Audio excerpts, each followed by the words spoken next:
자, 이어서 계속 설명을 할게요. 자, 고문헌에 나타난 국토 인식. 자, 고문헌은 옛날 책을 말하는 거예요. 책. 자, 이제 구체적으로는 지리지를 말하는데요. 지리하고 관련된 책. 그냥 지리책. 자, 지도는 땅을 그린 거고요. 지리지는 땅에 대해서 이렇게 글로 풀어 놓은 거죠. 구별을 좀 해야 되고요. 어쨌든 책을 말한다. 자, 그런데 이렇게 지리지도 주로 조선시대 것만 물어봐요. 조선시대 것만 물어보고요. 그 다음에 또 반드시 전기하고 후기로 무조건 나뉘는 건 아니지만 그 특징이 뚜렷한 걸 기준으로 보통은 전기에 제작한 관찬 지리지, 관에서 편찬했다. 관은 정부를 말하는 거거든요. 국가를 말하는 거예요. 그래서 국가에서 제작한 주로 전기에 제작한 관찬 지리지하고 그 다음에 조선시대 후기하면 실학이죠. 자, 실학자가 개인적으로 편찬한 개인 사자죠. 사찬 지리지하고 주로 비교해요. 자, 여러분들 조선시대 후기에 국가에서 지리지를 만들었을까요? 안 만들었을까요? 당연히 만들었어요. 국가 통치에 필요하니까. 조선시대 후기에는 정치 안 했나? 당연히 정치했단 말이에요. 통치했단 말이에요. 자, 마찬가지로 조선시대 전기에 사찬 지리지 당연히 있어요. 하지만 그 특징이 뚜렷한 건 주로 전기에 제작한 관찬 지리지, 그 다음에 조선시대 후기에 주로 제작한 사찬 지리지예요. 그렇게 주로 비교를 한다. 자, 정리되어 있는 거 한 번만 볼게요. 자, 조선시대 관찬 지리지는 당연히 국가가 주로 제작을 한 거고요. 통치에 필요한 자료를 모아서 제작을 했어요. 통치에 필요한 걸. 자, 그래서 지역의 연역이나 토지, 성씨, 인구, 기타 등등을 잡다한 거 필요 없어요. 그리고 알아보기 쉽게 써 있어야 돼요. 항목별로. 일목요연하게. 자, 그렇게 써 있는 대표적인 책이 사전이죠, 사전. 여러분들이 국어사전, 영어사전, 백과사전 이렇게 찾아볼 때 가나다라 순서대로 또는 항목별로 그 다음에 어떤 단어를 이렇게 찾아보면 그 단어에 이렇게 어원부터 해가지고 역시 체계적으로 정리가 되어 있죠. 그러니까 조선시대 임금이 또는 국가에서 통치를 하려면 그 지역에 대한 정보를, 객관적인 정보를 일목요연하게 찾아봐야 되잖아요. 그래서 백과사전식으로 서술되어 있어요. 백과사전식으로. 마치 사전처럼. 그래서 자료가 이렇게 제시가 되면 딱 봐도 얘는 국가에서 편찬한 거구나 알아볼 수 있고요. 이렇게 편찬된 게 아니라 그냥 이렇게 우리가 마치 글을 쓰듯이 이렇게 수필식으로 써 있는 건 사찬이라고 보시면 돼요. 다음에 확인을 좀 하도록 할게요. 자, 이거 이름 같은 건 외울 필요 없고요. 세종실록 지리지 신증 동국여지 승남이 대표적인 관찬 지리지다. 이름 외울 필요 없어요. 그냥 모양만 봐도, 글이 써 있는 모양만 봐도 쉽게 구분할 수 있더라. 자, 그 다음에 사찬 지리지는 조선시대 후기에 실학자들이 실용적으로, 자, 객관적이라고 돼 있는데 이 객관적인 건 조금 조심해야 되긴 하지만 여기에서는 과학적이라고 보시면 좋아요. 과학적으로 있는 그대로 파악하려는 실학자들이 주로 서술했다. 그 다음 개인이 이렇게 서술한 거다 보니까 개인이 관심 있는 걸 주제로 이렇게 책을 만들었어요. 자, 이름부터 도로고, 도로에 대한 내용이 되겠죠. 그런 식으로 모든 걸 표현한 게 아니라, 자, 그래서 특정 주제를 종합적으로 그 다음에 체계적으로 살펴서 설명식으로 자유롭게 수필식으로 서술했다. 자, 대표적인 이렇게 조선시대 후기에 제작한 사찬 지리지로는요, 이중환의 택리지가 있어요. 택리지 들어본 적 있죠? 여러분들이 들어봤다는 얘기는 중요하다는 얘기예요. 자, 그래서 페이지 넘겨보세요. 택리지가 나올 거예요.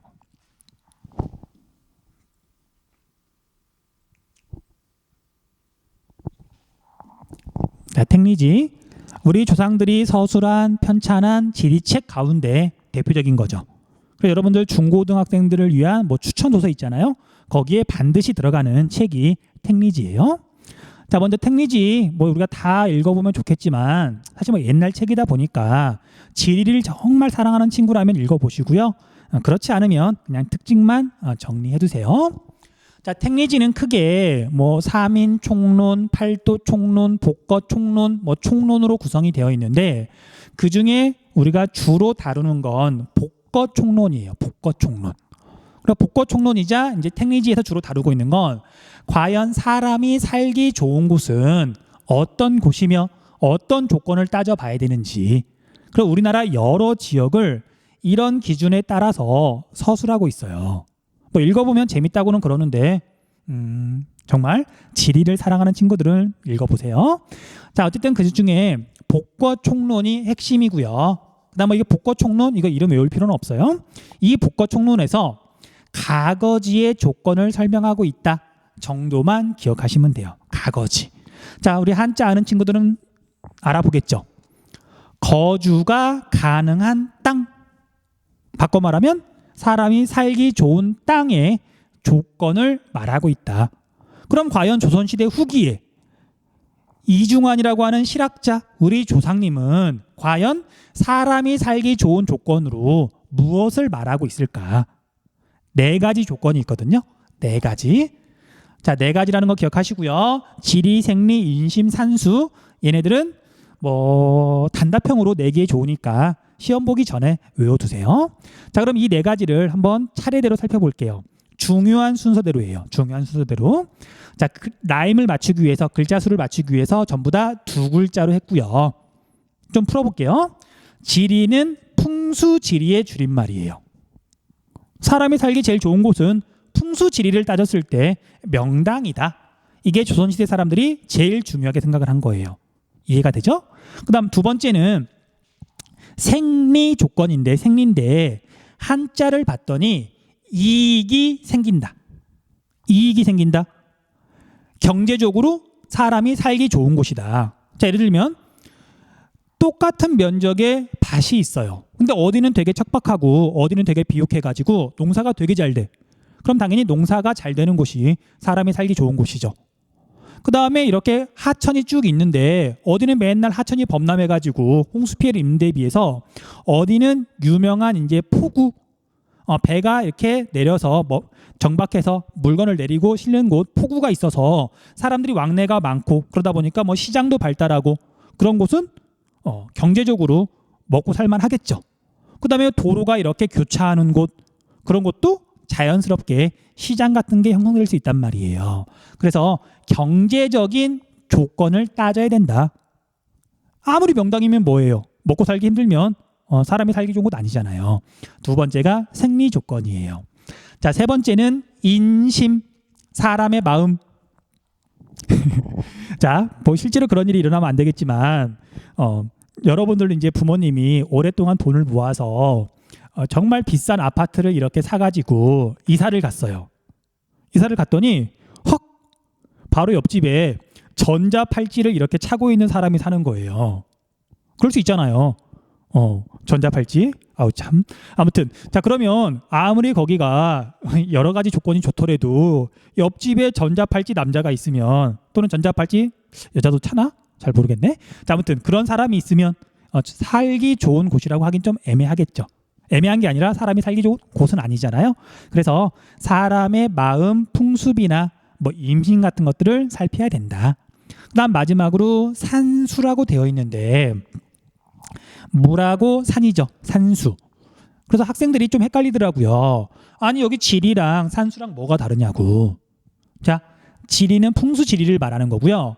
산수는 그냥 말 그대로 산하고 물, 경치를 말하는 거예요. 자, 사람들이 열심히 일을 하고 또는 뭐 열심히 공부를 하고 선비들이 경치 좋은 곳에 가서 이렇게 술도 좀 먹으면서 이렇게 풍류를 좀 즐기면서 뭐 시도 좀 쓰면서 쉴 때가 필요하잖아요. 자, 그래서 산수라고 하는 조건도 따졌더라. 자, 그래서 이렇게 4가지 조건을 따졌을 때 명당 자리, 사람이 살기 좋은 곳이 있는가 하면 사람이 살기 힘든 곳도 있더라. 택리지를 읽어보면 자세히 나와 있어요. 자, 그 밑에 있는 이제 자료 분석은 조선시대 전기에 국가에서 편찬한, 통치 목적으로 편찬한 백과사전식으로 서술한 신증 동국 여지 승남하고, 그 다음 조선시대 후기에 실학자가 자유롭게 서술한 택리지하고 지금 보여주고 있죠. 딱 보더라도 항목별로 일목요연하게 정리가 되어 있는 데에 비해서 얘는 마치 수필처럼 그냥 자유롭게 풀어져 있어요. 자, 두 가지 비교하는 건 너무 쉬우니까 한 번씩 읽어보고 넘어가도록 할게요. 지금 읽어보세요. 지금.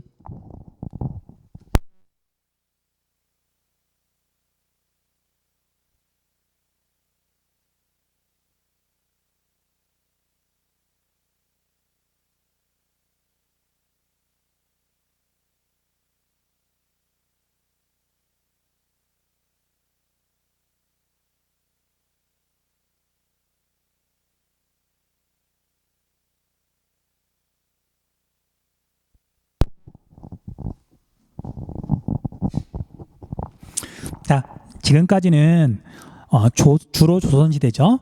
조선시대에 이제 우리 조상들이 우리 국토를 어떻게 바라봤느냐, 그리고 그렇게 바라본 국토관이 지도나 아니면 지리지에는 어떻게 나타나 있느냐, 그걸 살펴봤다면요, 이제 조선시대 이후 일제강점기부터 오늘날에 이르기까지 국토관이 어떻게 바뀌어 왔는지 한번 간단히 살펴볼게요.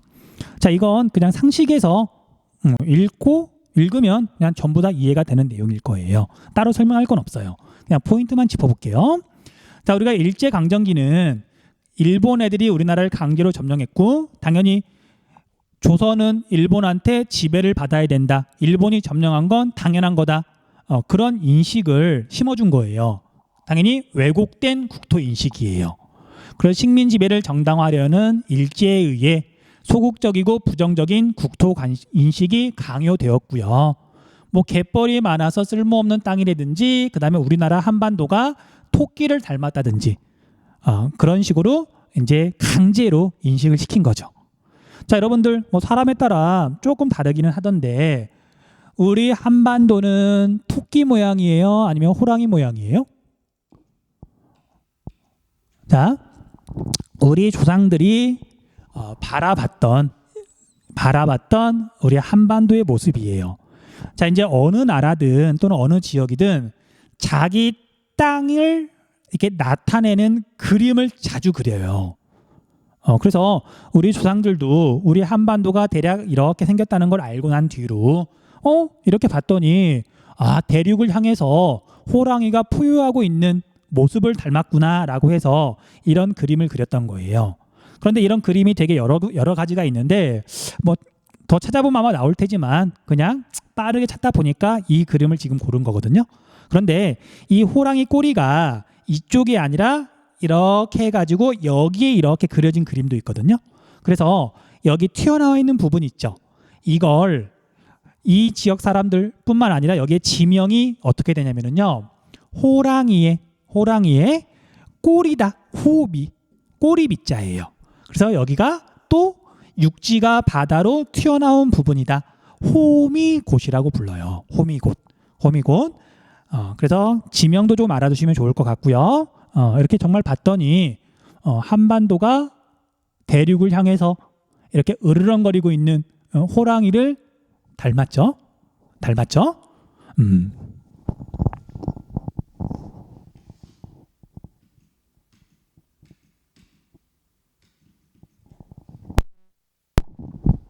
자, 그 다음에 해방이 되고 한국전쟁이 끝나고 이제 우리나라 경제가 본격적으로 발달하기 시작한 시기예요. 자, 그 시기에는 우리나라가 워낙 못 살다가 경제를 발전시켜야 된다는 그런 일념? 생각이 너무 강해서, 그리고 너무 못 살다 보니까 자연 환경을 어떻게 생각할 겨를이 없었어요. 그래서 국토의 잠재력이 높아지고, 뭐 마냥 좋은 건 아니에요. 어쨌든 그리고 비약적으로 경제 성장을 이루었지만 환경 파괴 등의 문제가 심각하게 발생했다. 실제로 선생님이 뭐 나이가 뭐 여러분 대부분 알고 있겠지만 어렸을 때 80년대에 TV를 볼 때 굉장히 많이 나왔던 게 한강 모습이었었어요.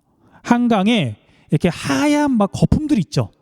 마치 여러분들 이렇게 세탁기에서 돌아가다 보면 막 하얀 거품들 일어나잖아요. 그런 것처럼 완전히 오염돼 가지고 한강에 막 물고기가 이렇게 배를 하늘로 이렇게 보이고 둥둥 떠다니고 그런 모습들이 굉장히 많이 나왔었어요. 그때는 바로 산업화 시대였기 때문에 환경 오염을 어떻게 생각할 겨를이 없었던 거예요. 물론 잘못된 거긴 하지만 그때는 또 어쩔 수 없는 부분도 있었으니까. 자, 하지만 이제 우리나라가 경제가 많이 성장하고 그리고 먹고 살만해지니까 당연히 경제 성장과 함께 자연 환경도 생각하게 된 거예요. 자, 그걸 뭐라고 표현하냐면 생태지향적 국토 인식이라고 불러요. 자, 생태는 생태계, 인간은 생태계의 일부죠. 인간도 생물이니까. 그래서 인간과 더불어서 동물, 식물까지도 우리가 보호해야 된다. 그런 국토 인식이에요. 자, 당연히 앞서 이야기했던 것처럼 성장을 중심으로 국토를 개발했더니 부작용이 발생해요. 여기 환경 파괴가 너무 심각해져요. 그러다 보니까 지속 가능한 발전을 이제 고민하기 시작했다. 그래서 지금은 이런 것들을 하고 있다. 됐죠? 넘어갈게요.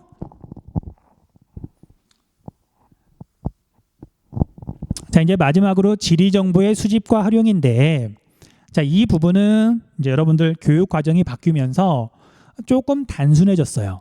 그래서 너무 깊게는 안 할 거고요.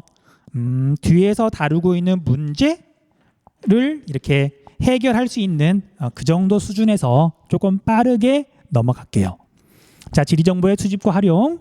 자, 지리정보라고 하는 건 온갖 정보 가운데 그냥 지리랑 관련된 거, 인간이 생활하는 공간과 지역에 관한 정보를 지리정보라고 한다. 자, 그런데 이런 지리정보에는 세 가지 종류, 세 가지 유형이 있어요. 세 가지. 자, 공간 정보, 속성 정보, 관계 정보. 자, 얘네들은 나중에 문제에서 구분할 줄 알아야 돼요. 근데 우리가 용어를 잘 보면 쉽게 유추할 수 있거든요. 어렵지 않아요. 자, 정리해 볼게요.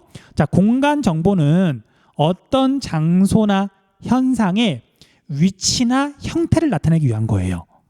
자, 주로 점이나 선이나 면으로 나타내요. 점이나 선이나 면으로.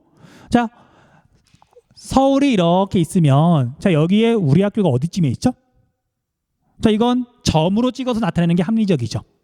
서울 남쪽 거의 끝에 있잖아요. 여기 넘어가면 안양이니까 여기보다도 더 남쪽이겠네요. 이런 식으로 점으로 찍어서 표현할 수도 있고요. 그 다음에 서울에서 한강이 어떻게 흐르죠? 자, 이런 식으로 W자 모양으로 흐르는데, 자, 이렇게 선으로 나타낼 수 있죠. 그 다음, 자, 서울이 이런 형태로 생겼다. 실제로는 원은 아니지만 면을 이용해서 어떤 장소의 모양을 나타낼 수도 있어요. 점이나 선이나 면으로 이렇게 표현하는 게 공간 정보다. 그 다음, 위치를 나타내는 대표적인 정보가 뭐가 있냐면요, 위도, 경도를 이용하면 위치를 아주 정확하게 나타낼 수가 있죠. 그렇죠? 이렇게 나타내는 걸 공간 정보라고 한다. 그 다음, 속성 정보는 어떤 공간의 특성을 말하는 거예요. 자, 서울이 이렇게 있으면 서울의 인구는 몇 명이죠? 서울의 자동차 등록 대수는? 서울의 인구 증가율은? 또는 서울의 노인 인구 비율은? 자, 서울에 대한 여러 가지 속성, 특성을 우리가 속성 정보라고 한다. 쉽죠? 그다음 관계 정보는, 우리 관계라고 하는 건 혼자만 있어서는 관계를 맺을 수가 없죠. 그래서 장소 또는 공간이 2개 이상이 반드시 필요해요. 2개 이상이 서로 다른 장소나 공간이 상호작용을 하면서 맺는 게 관계죠. 그걸 나타내는 정보가 관계 정보예요. 자, 서울이 이렇게 있으면 서울 주변에는 경기도가 있어요. 자, 아침이 되면 주로 경기도에서 서울로 사람들이 막 몰려들죠. 서울에 일자리가 많으니까. 하지만 저녁이 되면 다시 서울에서 경기도로 사람들이 빠져나가요. 서울에는 상대적으로 일자리가 많고 경기도는 일자리에 비해서 집이 더 많으니까. 그렇죠? 그래서 서울과 경기도는 끊임없이 사람들이 왕래한다. 이런 걸 관계 정보라고 불러요. 됐죠? 어렵지 않죠? 넘어가시면 되고요. 자, 그다음에 지리 정보를 수집하는 방법. 자, 이런 지리 정보를 수집하는 방법은 크게 두 가지가 있어요. 첫 번째는 전통적인 방법. 지도나 책이나 뭐 통계 자료 등을 찾아보고요. 그다음에 내가 그 장소에 직접 가가지고 뭐 자료를 조사해 볼 수도 있어요. 그렇죠? 자, 그에 비해서 이제 최근에는 원격 탐사 기술을 많이 활용한다. 원격 탐사. 자, 우리가 원격이라는 말 다 알고 있죠. 우리가 지금 하고 있는 게 원격 강의잖아요. 실제 현장이 아니라 현장에서 멀리 떨어진 곳에서 무언가를 하는 거. 멀리 떨어졌다는 뜻이잖아요. 원격 탐사. 자, 그래서 내가 조사하고자 하는 현장이 이렇게 있으면 여기에 직접 가서 사람이 직접 가서 조사하는 건 현지 답사 또는 현장 조사. 하지만 여기에서 멀리 떨어져서 비행기나 인공위성으로 조사하는 게 원격 탐사예요. 비행기, 인공위성. 자, 그럼 이런 비행기나 인공위성은 전통적인 방법하고 비교하면 특징이 있죠. 장점이 있죠. 접근하기 어려운 지역의 지리 정보를 쉽게 수집할 수 있고요. 그 다음에 특히 인공위성은 얘가 지구 둘레를 계속 돌죠. 일정한 간격으로 돌죠. 그래서 계속 사진을 찍어요. 그러면 주기적으로 사진을 찍으면 어떤 지역의 변화에 대해서 쉽게 파악할 수가 있어요. 자, 우리 학교 주변의 위성 사진을 보면은요, 20년 전에는 여기 학교 앞에 있는 아파트 없었어요. 없었어. 그래서 2000년에 찍은 인공위성 사진하고 현재 찍은 인공위성 사진하고 이렇게 딱 비교해놓고 보면은 이 지역이 어떻게 변했는지 쉽게 알 수 있는 거잖아요. 자, 그래서 주기적인 변화를 파악하기 쉽다. 원격 탐사 가운데 인공위성에 대한 특징이에요. 이것도 뭐 자주 물어봤던 건데 체크 좀 해두세요. 넘어갈게요. 자, 그 다음에 지리 자료를 모았으면, 수집했으면 이 지리 정보를 표현해야 돼요. 사람이 알아보기 쉽게, 정보를 전달하기 쉽게. 자, 그래서 보통은 도표, 뭐 그래프, 수치 지도, 뭐 통계 지도 등 다양한 걸로 나타내는데, 자, 우리가 지리다 보니까, 한국 지리다 보니까 지도를 굉장히 많이 이용해요. 자, 그런데 지리 정보에 따라서, 어떤 지리 정보냐에 따라서 가장 알맞은, 다시 가장 알맞다 그랬죠. 뭐 정해진 건 아니에요. 이 자료는 무조건 이렇게 나타나야 돼, 그런 건 아니지만 가장 알맞은 방법이 있어요. 그래서 시험 문제를 보면은 어떤 자료를 제시하고서 이 자료를 표현하기에 가장 알맞은 지도 형태는 무엇일까 물어보거든요. 그래서 대부분의 것들은 쉽게 구분이 가능하고 뭐 한 가지 정도만 뭐 조심하시면 돼요. 뭐 살펴볼게요. 자, 먼저 통계 지도라 그러는데, 이 통계 지도에는 5가지가 있어요. 5가지 통계 지도 종류가 있고요. 자, 이름부터 잘 보시면 돼요. 점묘도, 점으로 묘사한 지도란 뜻이에요. 점지도. 점묘도의 다른 말은요, 점지도예요. 그래서 여기 지도를 보면 알겠지만 백화점의 분포, 주로 어떤 것의 분포를 나타낼 때 점을 하나 찍어서 나타내는 거예요. 한 점당 얘는 1개. 자, 그런데 예를 들면 인구 분포를 나타낸다. 한 점당 10,000명. 돼지의 사육 분포, 한 점당 1000마리. 그런 식으로 나타내면 점이 많이 찍혀 있는 곳은 당연히 뭔가 밀집해 있는 거고요. 그 다음에 상대적으로 점이 별로 없으면 당연히 수가 적은 거죠. 어머, 전라북도에는 백화점이 하나가 있네요. 강릉에는 2개가 있는데, 그리고 제주도에는 백화점이 없네요. 그런 것도 알 수가 있네요. 자, 어쨌든 점지도, 점묘도가 있고요. 그 다음 등치선도는 너무 쉬워요. 같을 등자, 수치가 같은 지점을 선으로 연결한 지도, 등치선도. 자, 등치선도는 예를 들면 여러분들이 너무 쉽게 알아보더라고요.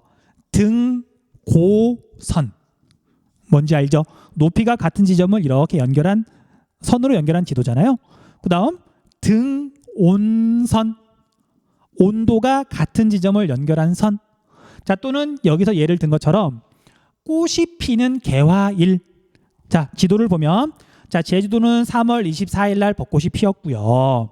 그 다음에 여기 남해안 지역은 4월 1일 날, 그 다음에 그보다 위에는 4월 4일 날, 그 다음에 뭐 그 중간 지점은 4월 1일과 4월 4일에 뭐 중간쯤 되겠죠. 이런 식으로 벚꽃이 피는 날짜가 같은 지점을 이렇게 선으로 연결할 수가 있죠. 가을에 단풍이 드는 날, 단풍은 이제 얘랑 반대로 추울수록 빨리 단풍이 드니까 북쪽부터 이렇게 내려와요. 뭐 그런 지도가 있을 거고요. 자, 그 다음에 우리 유선도 볼게요. 유선도. 유선, 흐를 유자. 자, 선이 있다는 뜻이 아니고요. 선이 흐른다는 뜻이에요. 선이 흐른다? 화살표죠, 화살표. 유선도. 자, 근데 이런 유선도를 나타낼 때 여러분들이 살짝 헷갈리는 부분이 있거든요. 뭘 헷갈리냐면 유선도로 나타내야 되냐 말아야 되느냐, 그 부분이 좀 헷갈리는데, 정리를 하자면 유선도로 나타낼 수 있는 건요, 출발하는 곳이 있어야 돼요. 그리고 도착하는 곳이 있어야 돼요. 그리고 반드시 이렇게 화살표는 방향이 있잖아요. 이 세 가지가 있어야 유선도로 나타낼 수가 있어요. 자, 다시. 자, 여러분들 예를 들면은 어떤 지역에 행정구역이 4개가 있다고 한번 가정을 해볼게요. 4개가 있는데 1번 행정구역에서 1년에 만약에 10명이 이사를 갔어요. 10명이 이사를 갔고 15명이 이사를 왔어요. 자, 10명이 이사를 가고 15명이 이사를 왔는데 얘는 유선도로 나타낼 수 있다 없다? 1번, 2번, 3번, 4번 이렇게 있는데, 자, 1번에서 10명 이사를 갔는데 어디로 갔는지는 지금 모른단 말이에요. 화살표로 나타낼 수가 없죠.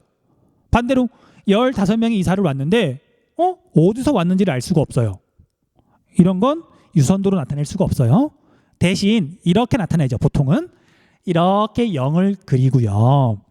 1년 동안에 10명이 이사를 왔다. 얘는 플러스 쪽. 그 다음에 1년 동안에 15명이, 소리 잘못했네요. 자, 10명이 이사를 갔고요. 그 다음에 15명이 이사를 왔고, 얘가 플러스가 아니고 그냥 마이너스 그럴게요. 이쪽이 플러스면. 그래서 이런 식으로 표현을 해야 10명이 이사를 가고 15명이 이사를 왔다. 그걸 나타낼 수가 있는 거죠. 잠깐만요. 하다 보니까 헷갈리네. 이게 이사를 갔는지 왔는지 말이 꼬였을 수도 있는데 뭐 의미는 충분히 전달이 됐죠. 그래서 출발 지점과 도착 지점이 없으면 유선도로 나타낼 수가 없어요. 조심하셔야 돼요. 자, 그 다음에 단계 구분도는 글자 그대로 단계를 구분하는 거예요. 단계를.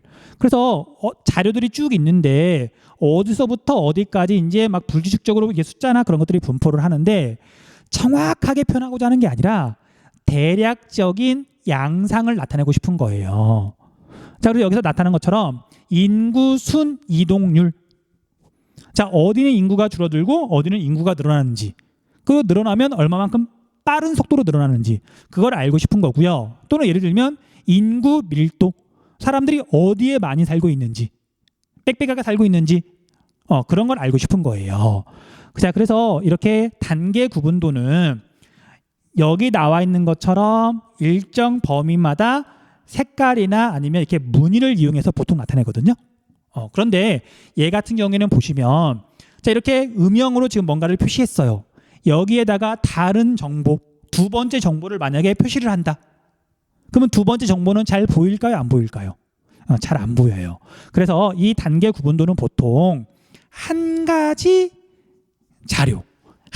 자료를 연속된 자료를 이렇게 단계를 구분해 가지고 대략적인 양상을 나타내고자 할 때 보통 이용해요. 한 가지 자료를.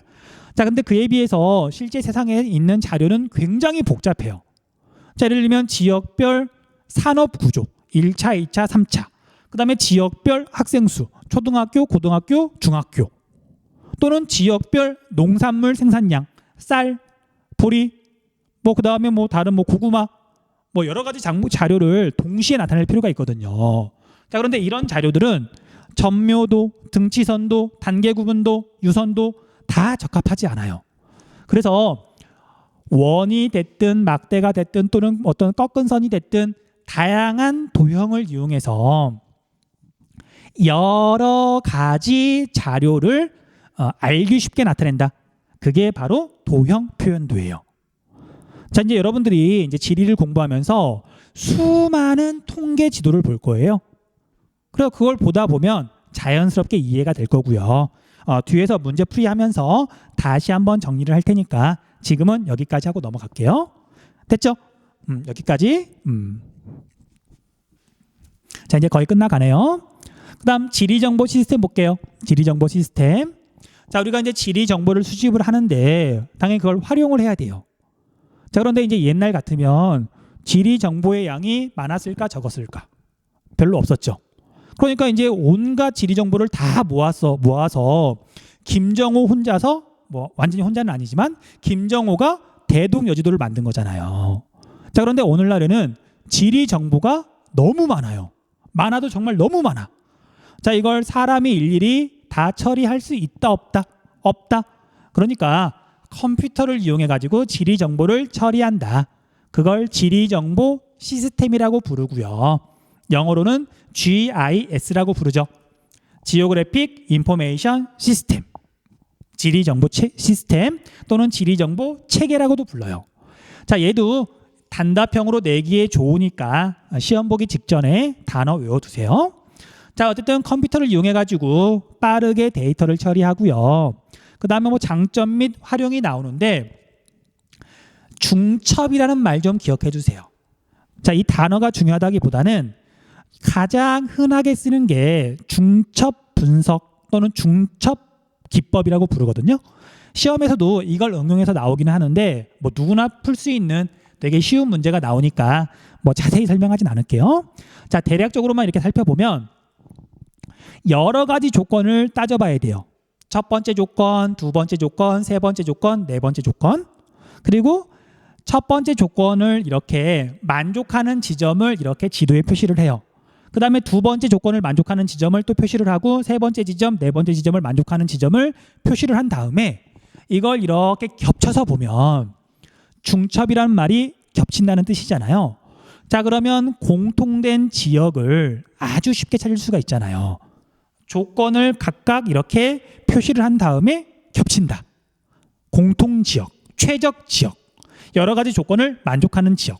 이걸 찾는 걸 중첩 분석, 중첩 기법이라고 한다. 자, 이런 중첩 분석도 있고요. 그 다음에 여기 보면 뭐 경로 선정 같은 게 있는데 이게 바로 내비게이션이죠. 내비게이션. 가장 빠른 길 또는 가장 싼 길. 그렇죠? 공짜로 갈 수 있는 길 그런 걸 찾는 게 내비게이션이잖아요. 넘어가시면 되고요. 자, 그다음에 마지막으로 지역 조사가 있어요. 자, 어떤 지역에 대해서 이제 조사를 한다. 자, 이건 여러분들이 이제 보통은 직접 가서 조사하는 걸 말해요. 어떤 지역에 대해서 조사를 한다. 뭐 여러분들이 뭐 인공위성을 띄우거나 또는 비행기를 띄울 수는 없잖아요. 그래서 우리들이 하는 지역 조사를 말하는 거예요. 자, 그런데 이런 지역 조사의 방법과 절차를 보면 되게 쉽고 용어 하나만 살짝 정리하면 여러분들이 헷갈릴 일도 없어요. 역시 가벼운 마음으로 보시면 돼요. 자, 그래서 지역 조사를 하는 방법과 절차를 봤더니 첫 번째로는 계획을 수립한다. 계획을 수립할 때는 당연히 목적이 있어야 되는 거고 그에 맞는 주제하고 지역을 선정해야 돼요. 자, 예를 들면 나는 우리나라 공업에 대해서 이렇게 알고 싶은데 서울대학교에 와가지고 공업에 대해서 조사할 수는 없잖아요. 서울대학교는 교육이 중심이니까. 그래서 어쨌든 목적에 맞는 주제와 지역을 선정하는 게 첫 번째고요. 그 다음에 지리 정보를 수집할 때는 다시 크게 두 가지 방법이 있는데 실내 조사와 야외 조사로 구분돼요. 자, 그런데 얘는 용어만 살짝 바꿀게요. 야외 조사는 내가 밖에 나가서 하는 걸 뜻하기도 하지만 여기서는 현장 조사로 바꿀게요. 현장 조사. 내가 조사하고자 하는 지역 있죠. 지역. 서울대면 서울대, 뭐 제주도면 제주도, 울릉도면 울릉도. 그 지역의 현장에 직접 가서 하는 거. 사진을 찍거나 아니면 뭐 설문조사를 하거나 또는 거기에 있는 주민들하고 면담을 하거나 그런 것들이 전부 다 현장 조사에 들어가죠. 이런 게 야외 조사예요. 그럼 실내 조사는 뭐냐면 현장에 가기 전에 또는 갔다 와서도 상관없어요.